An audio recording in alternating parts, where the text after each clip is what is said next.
अन्नदान काय तसलं करायचं नाही. काय रोग आला नाही लोकांना खायला, सगळ्यांच्या घरी खायलाय.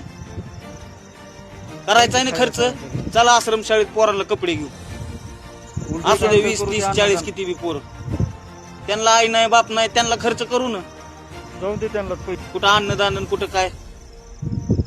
खरंच करू, जाऊ दे चला. मग करू खर्च सगळेजण. करा पैसे आणि किती बी गोळा. पैसे काय, पैशाची अडचण नाही. अरे त्या गरीबांना बघायचं काय, ह्यांना काय खाऊ घालायचं उगाच. ते बी बरोबर आहे, ज्याला नाही त्याला बघू. मोस खायला लोकांना घरी काय कोण उपाशी झोपत नाही. पण त्या मुलाला वर्षभर कपडे जातील ना. होय. झालं दरवर्षी तीच. वर्षभर त्या मुलाला एक ड्रेस जाईल. देऊ आपल्या मंडळातर्फे सगळ्यांनाच. चांगलं आहे का वाईट ही सांग. हे चांगले चांगले तीच करू.